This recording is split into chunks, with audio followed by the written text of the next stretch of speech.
bienvenue dans l'avant-dernier épisode de la saison 4 de Pokéstory. Et aujourd'hui, spéciale dédicace aux filles, car on va parler d'un Pokémon tout mignon, j'ai nommé Shaymin.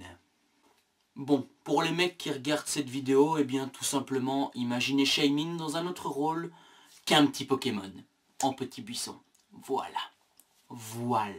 Bref, alors il faut savoir que ce Pokémon plante date quand même de la 4e génération, et oui déjà, et notons au passage que c'est le plus petit de tous les Pokémon légendaires. Oui, que voulez-vous, hein, le monde est petit. Notons également que ce petit hérisson possède sur lui une fleur de Gracidé, une fleur qui lui permet de changer de forme durant la journée. En effet, il faut savoir que du matin jusqu'à la tombée de la nuit, la fleur de Gracidé associée à Shaymin lui permet de prendre une toute nouvelle forme qu'on appelle une forme céleste. Cela lui permet de passer à un double type, à la fois plante et vol, et le passage de ce double type lui permet également d'avoir de meilleures stats offensives. Ça, il faut le noter au passage.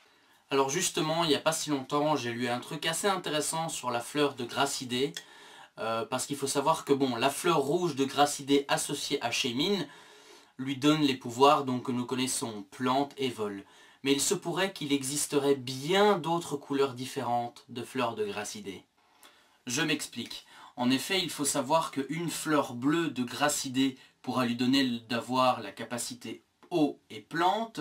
Une fleur bleu azur lui donnerait la capacité plante et glace. Une fleur jaune pour la capacité plante électrique et ainsi de suite. Bref, Shaymin aurait plein de pouvoirs différents et les petits Blizzy et autres Pikachu n'ont qu'à bien se tenir. Haha. En ce qui concerne l'étymologie du nom de Shaymin, ça peut à la fois provenir de shame ou de shy dans la langue anglaise, qui respectivement veut dire honte ou tout simplement timidité, ce qui colle parfaitement avec notre petit Pokémon, bien évidemment. Ou encore notons au passage que Shaymin peut provenir de Shamayim, qui veut dire dans la langue hébreu ciel, ce qui ferait référence à sa forme céleste, bien évidemment. Au niveau de ses attaques, notons que Shaymin est le seul Pokémon pouvant apprendre l'attaque Fulmigraine, qui au passage a quand même une précision de 80%. Ouais, c'est pas mal quoi.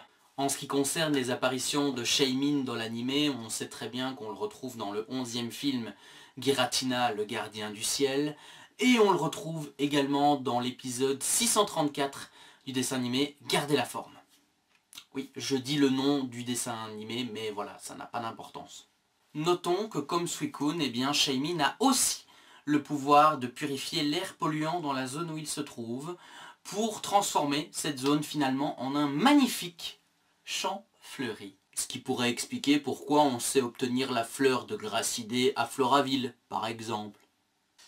Et bien voilà les amis, cet avant-dernier épisode est terminé. Certes, il était un petit peu différent des autres, mais bon, voilà, je n'avais pas trop d'idées pour cet avant-dernier épisode. J'ai pris Shaymin parce que je trouvais ça intéressant de dire un peu du bien de lui.